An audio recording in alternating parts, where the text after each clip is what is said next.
Adapt or else. Downtown businesses cope with new reality. Downtown businesses in the U.S. and abroad once took for granted that nearby offices would provide a steady clientele looking for breakfast, lunch, everyday goods and services and last-minute gifts. As the resilient coronavirus keeps offices closed and workers at home, some are adapting while others are trying to hang on. Some businesses are already gone. The survivors have taken steps such as boosting online sales or changing their hours, staffing levels, and what they offer customers. Others are relying more on residential traffic. Many business owners had looked forward to a return toward normalcy this month as offices reopened. But now that many companies have postponed plans to bring workers back, due to surging COVID-19 cases, downtown businesses are reckoning with the fact that adjustments made on the fly may become permanent. In downtown Detroit, Mike Frank's cleaning business was running out of money and, it seemed, out of time. Frank started Clifford Street Cleaners 8 years ago. Pre-pandemic, monthly revenue was about $11,000, but by last December, when many downtown offices had to close, revenue had dropped to $1,800, Frank said. Frank had to borrow money from his wife to pay the bills. It got down to, I was almost ready to go out of business. Instead of shutting down, Frank adapted. He converted part of his store into a small market with toothpaste, laundry detergent, shampoo, bottled water, soft drinks, and other essentials. He also delivered clean laundry and goods from the store. Eventually, some foot traffic returned. With the combination of retail sales and dry cleaning, revenue is back up to about $4,100 per month, he said.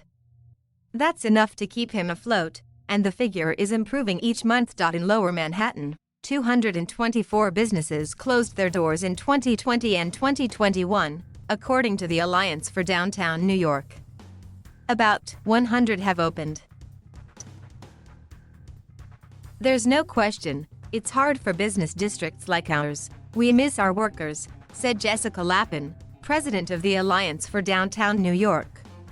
Nobody misses them more than local businesses. Lappin predicts office workers will come back, but it might be 2 or 3 days a week, on different days or in shifts. Just in the way we had to adjust so dramatically to being at home all the time, there is an adjustment to coming back, she said. A block from Wall Street, Blue Park Kitchen used to have lines out the door each weekday as office workers waited to buy one of the grain bowls Kelly Fitzpatrick served as a healthy lunch option. Things are completely different, she said. Online orders now account for 65% of the business, although they are less profitable because the online apps take a cut. Higher margin catering orders remain non-existent, and Blue Park has reduced its staff by 9 workers. At our peak in July 2021, we had about 65% of peak pre-COVID business, Fitzpatrick said. Fitzpatrick has seen more offices reopen and hopes more companies return in October, before the slower holiday months of November and December. Nearby, Ankit Malhotra took over Indian restaurant Benares with his brother in 2019.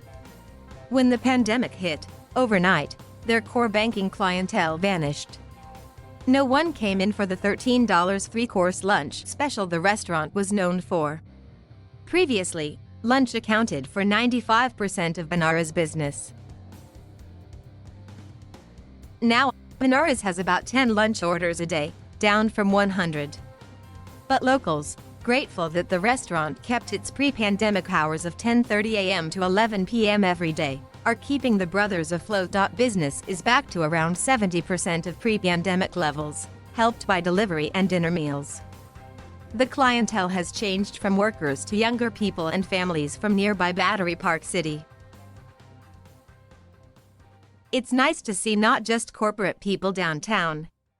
It's becoming more of a family-oriented place. Jorge Guzman, assistant professor of business management at Columbia University, said the shift of economic activity away from downtowns is likely to last. There has been a boom in entrepreneurship in non-downtown New York areas like Jamaica, Queens, and the South Bronx. Downtowns are not going to die, exactly. It's not like midtowns going anywhere. But it's going to be a little bit more of a mix, more residential and mixed-use concepts. Across the Atlantic and London, office workers have been slowly trickling back to their desks since the government lifted COVID-19 lockdown restrictions on July 19th. The UK saw a peak of Delta cases in July, but the numbers fell sharply in about 2 weeks. Recently, however, cases have been climbing again. The number of commuters is nowhere near pre-pandemic levels, making it tough for small businesses in central London's financial district to survive. It was amazing. It was good. It was busy before the pandemic, said Rado Asatrian, who has worked as a barber at the Mano Jane Hair Salon in the financial district for 6 years.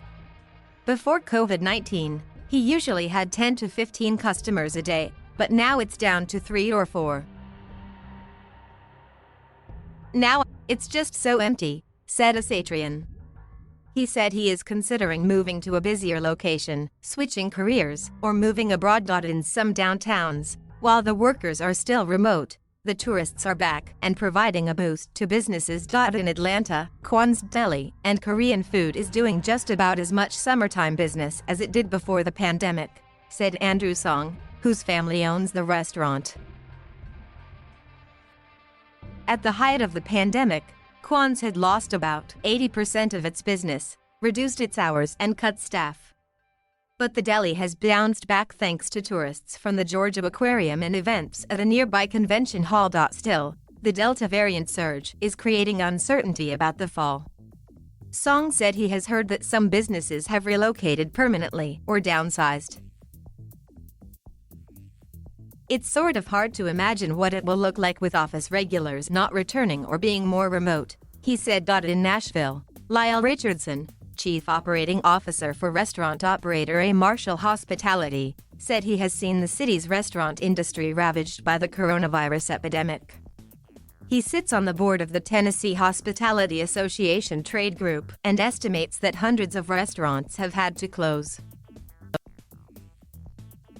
Those who stayed open made adjustments. Richardson stopped serving lunch at one restaurant, Deacon's New South, to focus on dinner after office workers went remote.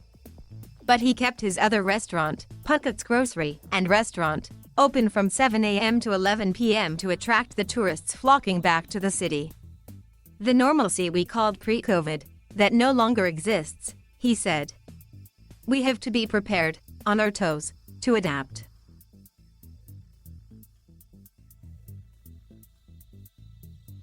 Thank you for watching. Please subscribe.